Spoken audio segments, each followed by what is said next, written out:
this month's edition of What's Your Plan?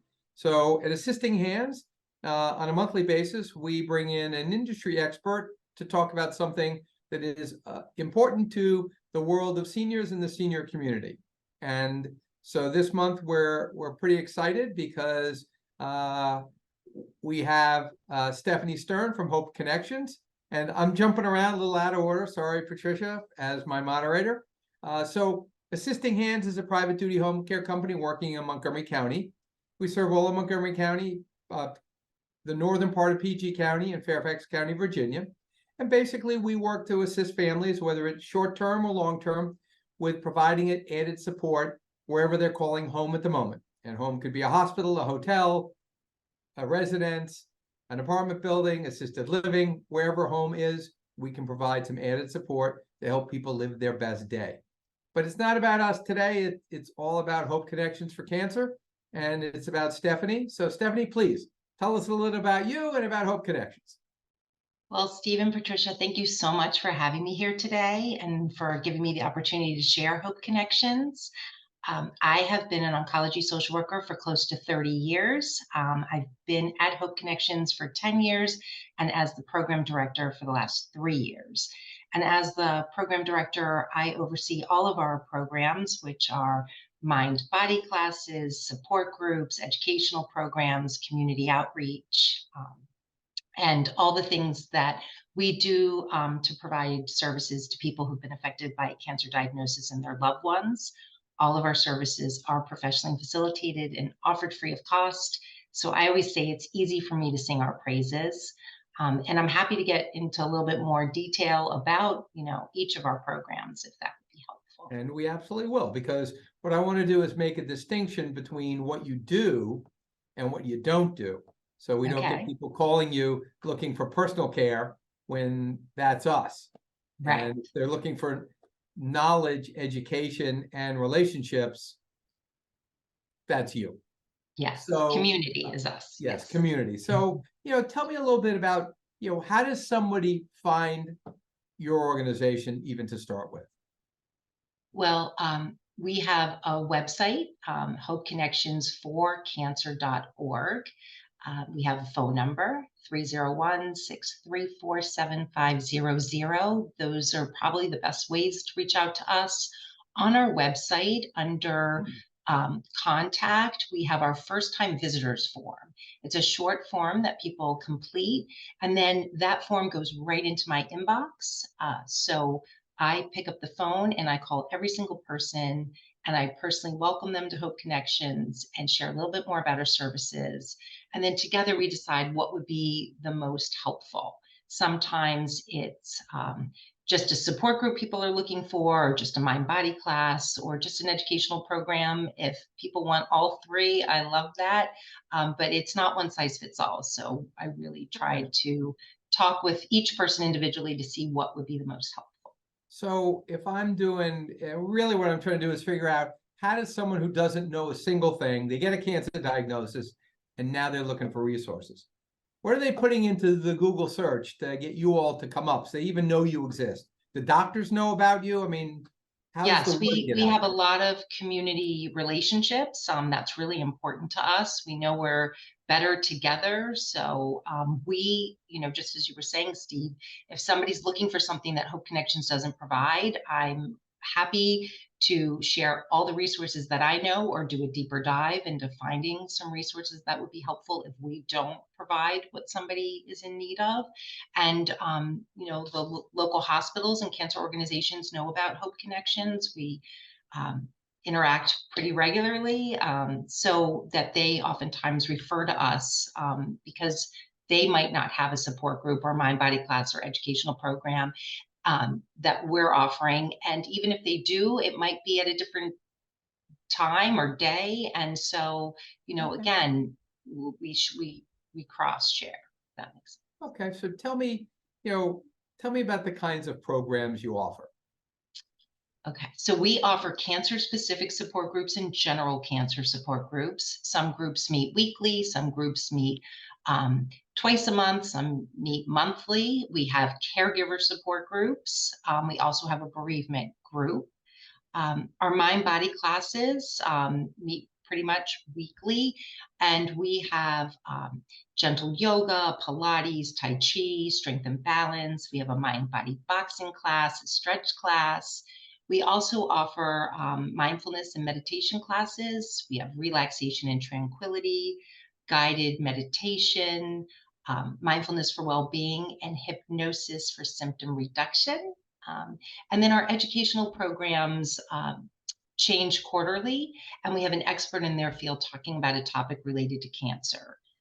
And Steve gave a talk for us pretty recently. Was it Monday or last week? I'm losing track of time. But this week's been long, which was fabulous. And it was, how to make the most out of your doctor's visit. And I don't think, sometimes things seem obvious, but there's so much information that people, can share with each other that really can be helpful. And at Hope Connections, we really believe no one should have to face cancer alone. So we build community so that people can come and share their thoughts, feelings, and experiences with people who are going through a similar situation, feel hopefully less isolated, more validated in all that they've been through and all that they're going through. And really just our goal is to lighten people's load. And I think having that safe space to openly and honestly share how you're doing and feeling without having to be concerned that you're going to worry a family member or friend, and really be with other people who truly understand because they're going through something similar. Okay. So let's focus on the support groups. Are they a moderated support group? Are there topics? I mean, how does that work? Everything at Hope Connections is professionally facilitated. And most of our groups are not topic focused. So I always say in our groups, we invite the good, the bad, and the yucky. So if you're feeling good, we want to know, and Charity want to be so happy for you. I don't want people not to come to group because, oh, I'm doing okay. Maybe other people aren't. If you're worried, nauseous, fatigued, scared, angry, sad, all of it, we want to know. And if things are just going sideways that day or that week, we're here to be supportive.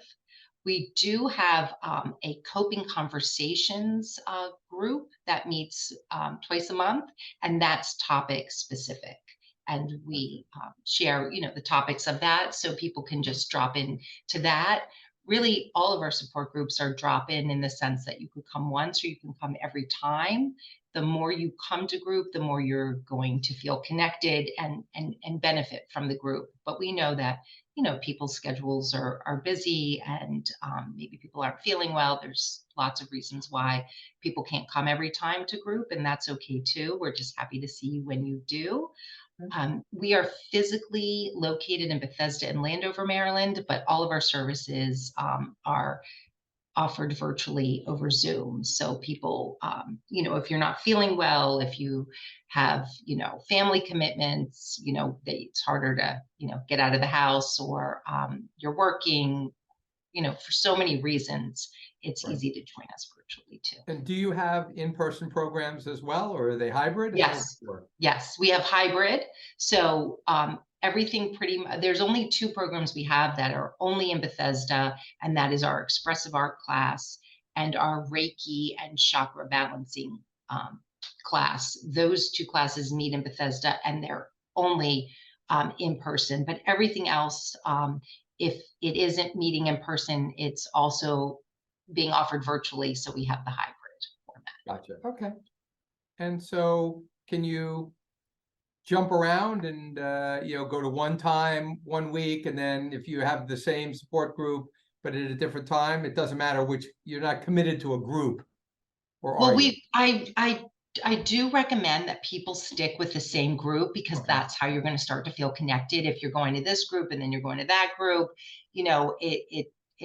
it doesn't work as well. So we have 2 caregiver support groups, and one that's in the evenings and one that's during the day. So, depending on your schedule, for some people, the evenings are easier. For some people, the days are easier. So I ask people to choose one.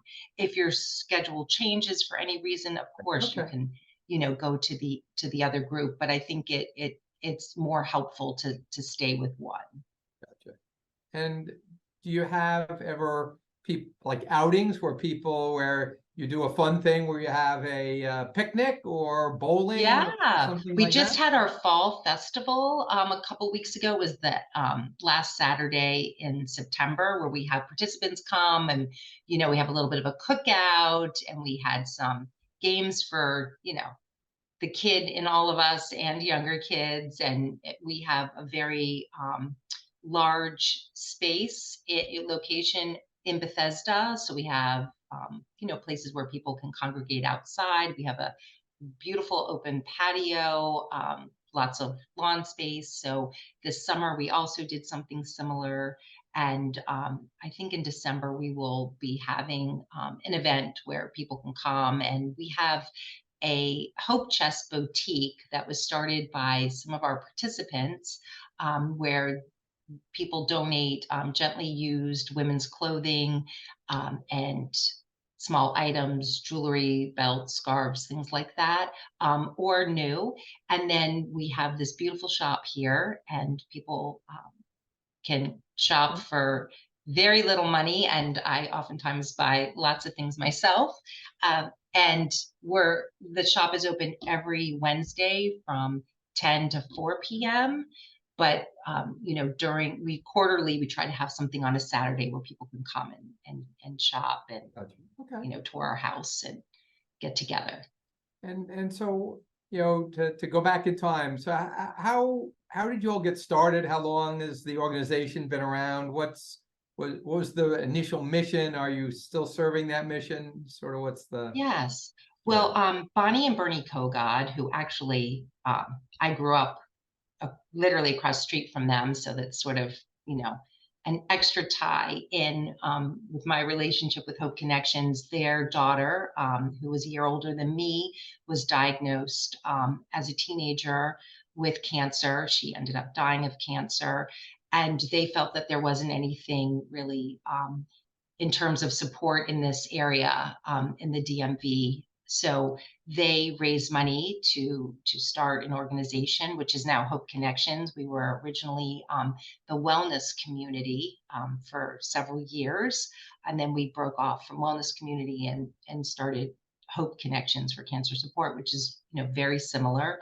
And the mission was to provide support to people who've been affected by a cancer diagnosis in a non-clinical setting, and really to provide hope and support to patients and families who are going through a very difficult time. Okay, and how are you funded? How do you be able to offer all these great programs for free? We have very generous donors who support our mission. We have a generous board, and really it's so wonderful, and we're so grateful because we can offer all of our services free of cost. Cancer comes with so much stress, and to have to think about paying for another source of support is just it's too much. So Right. nothing, all our services are.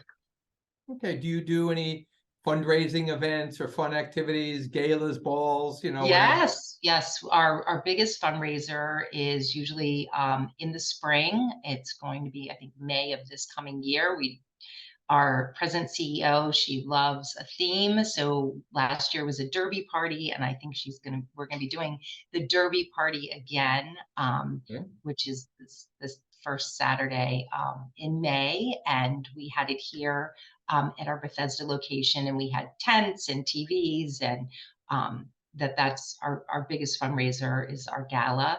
And then we also have a golf event that's every September where we raise money, people playing golf. This year it was at Bethesda Country Club. And we do, sort of small events, like we have a poker night, we have a bourbon night, we have lots of different ways that we raise money. So again, we can keep our doors open and free of cost.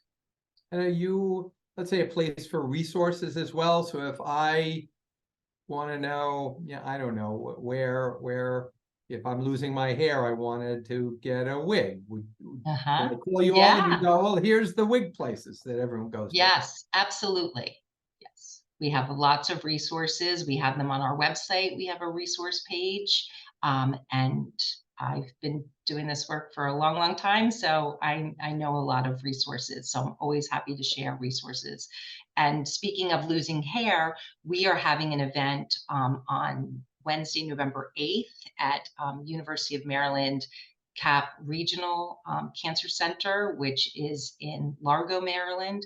And that is one that we're co-hosting with eBeauty, and they provide wigs free of cost to women who've lost their hair due to cancer treatment. And we're doing a day of beauty.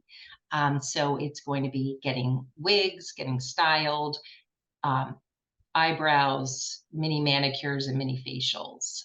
So we did that in the spring here in Bethesda, and now we're bringing it to Prince George's County, and we're really excited about that. Okay, so I'm assuming you can get more information about that if you want to attend on your website. Yes. Okay, great. And is there, is it for donations? Can people come and not donate? What is it, a little, whatever, everybody's welcome sort of thing? Everybody's welcome. Yes. Gotcha. Okay. And so do you have like a top program, the thing that you are known for? Everybody calls, they want to be part of this particular thing. Is there something like that? Not necessarily. I think what's nice is that people can choose what they want to do. You know, sometimes it's easier to start with a mind body class, you know, kind of just some people, you know, people have been doing yoga prior to a diagnosis and they feel like, oh, that's something I feel comfortable doing. So, you know, maybe it's easier to join a yoga class, or that they're finding that their family and friends just, you know, have been helpful in the beginning, but maybe now they've gone back to their lives and they're not asking as many questions, or they're feeling a little bit tired of the person who's going through this, you know, keep talking about it. Or sometimes people feel like I need somebody who truly understands, who's been through it too. So they're really looking for a support group. And for other people, you know, that they hear, oh, we're giving a talk on neuropathy, and that's something that a lot of people struggle with. So they want to attend that. Okay. And so is there, do the support groups ever break down by sort of male, female, or working, not working?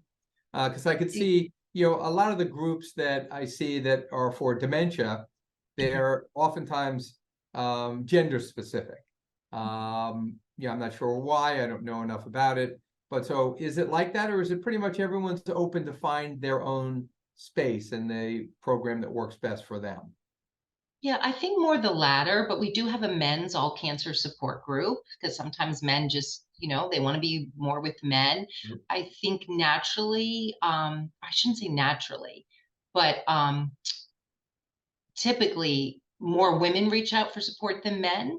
And so we have more women joining us because more women are reaching out to us. And let's say in the breast cancer support group, and of course, men can get breast cancer, but not at the same rate as women. So the breast cancer support group is, you know, currently all women. I facilitate the blood cancer support group, and we have a lot of men in that group, more men than women in that group. Mm. So it just really depends, I guess, who's Okay. reaching out to us and what people Gotcha. are looking for. And then that's sort of how people get filtered in terms Okay. of makeup of a group. And is there, yeah, I know obviously your caregiver support group supports family members, but is there one that's sort of generalized for family members? Maybe it's the children of an adult male suffering from cancer, you know, or there's support Yeah. groups kind of specific like that and a focus? Well, our caregiver support groups, we have one in the evening and one during the day, and more spouses reach out than adult children typically. So it tends to be mostly spouses. And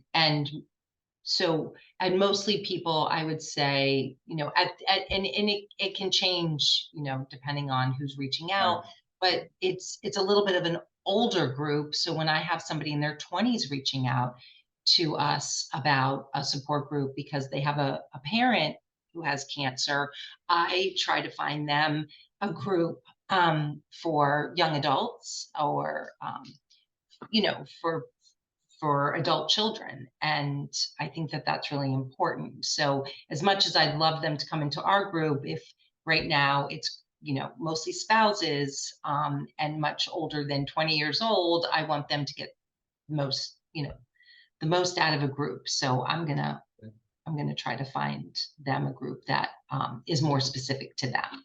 Gotcha. So if someone calls and they have a child and their child wants someone to work with, that's not you. They can call you Right. and you will forward them on to the appropriate person, but you don't have a group for kids. For children. Right. We do not. We started 18, and I would say, I don't even think we have anybody at 18. So we service adults. We don't service children, but I know of a lot of resources where I can help point people in the right direction. So, we're always happy to do that as well. You have, any major partners that, they're your like significant go-to people that you work back and forth with on a regular basis, or is it just there's a broad net and you can reach out? Yeah, it depends on what the topic is. I'm part of a young adult cancer committee. I facilitate a young adult support group. Smith Center in Washington, D.C. Does, as well as Life with Cancer in Northern Virginia, and Ullman Foundation, which, they're in Baltimore. So we all get together every few months, talk about, our groups, and then together we put on educational programs that we all co-sponsor. So we work together. So things like that, with local hospitals, if they're not doing anything, mind body support groups, education, they oftentimes refer to us as well. You ever do any, does your group do any sort of friendly visit type things while someone may be in a hospital, where people go visit others, or is that sort of a different? Well, I think with COVID, I came on as program director during COVID. So I haven't seen any of that in my time, since then right now. But I know, like in my young adult support group, sometimes on a Saturday, people will get together for coffee, and maybe they'll go, to a park or go on a walk. So it's not only, just going to the hospital, but, finding ways to sometimes connect outside of, group or class. Gotcha. Do you ever find, I mean, assuming you do, that friendships develop out of these groups that go well beyond just being? Absolutely. Yes. In one of my groups, somebody was saying to one of their friends, oh, my cancer friends. And then she said, now I stopped saying that and just saying my friends, because they're really becoming even better friends than some of my other friends. So yes. Well, it is interesting. It's one of those things where, you don't ever want to get a cancer diagnosis, but if you do, the people that support you, who all are cancer survivors themselves, it's a pretty good group to be part of. You just would rather not be a member. Yes. And we say that oftentimes, welcome to the group. Nobody wants to have to be here, but everybody's very supportive and caring and kind. And we're really in sort of this non-judgmental zone place where you don't get that usually in life as easily. So it's a nice group. And one of my support group members was saying that she was dreading coming to group because she didn't know what it was going to look like or feel like, and she was worried. And now she said that she will change her schedule around at all costs because she doesn't ever want to miss the group. Gotcha. So if you had a big ask for the people that may watch this over the coming months, what would you as an organization want from listeners?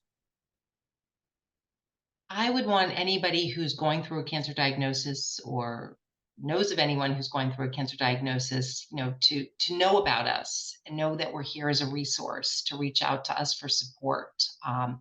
That when you have a place to share and connect, you oftentimes do better, feel better, and I know sometimes that's not always intuitive. Sometimes we just want to go inwards.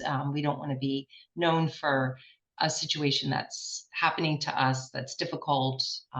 But I do think if you have a place where you can come and connect and, sharing the good, the bad, and the yucky, that it really can lighten your load, because having cancer diagnosis is never easy. And sometimes we recognize our stress levels, we feel it, we know it, and sometimes we're carrying a heavy load and we're not always aware of it, but it's in our shoulders, it's in our back. It's just a heaviness that we're carrying. So if there's any way that we can lighten the load, that's our goal and that's what we want to do. Well, it is sort of, to me, an interesting phenomena that oftentimes people would rather talk to total strangers about their life's problems than burden a family member with the same conversation. And people seem to be more open to having the conversation that they wouldn't have with their brother or sister or spouse. So it is great that you provide a forum for that kind of communication. So, okay. Do you, any final thoughts? I'm mindful of your time. I know you have to scoot to another thing pretty quickly. That's what we're having a health fair for Breast Cancer Awareness Month at Tanger Outlets tomorrow. It is 10 to 3. We're having a mammography van there and lots of local hospitals and organizations are going to be there too, just spreading awareness, providing resources. It's rain or shine. So if anybody is interested in coming tomorrow, we would love to see you, share more about Hope Connections. And then there's going to be prizes and balloons and pizza and, try to have some fun in the rain because I think it's going to be. Yes, it's supposed to rain. So, okay. And you can get more information on your website, presumably as well, for the exact address and all that sort of stuff. Yes. I assume parking's not an issue because No, parking should not be an issue. great.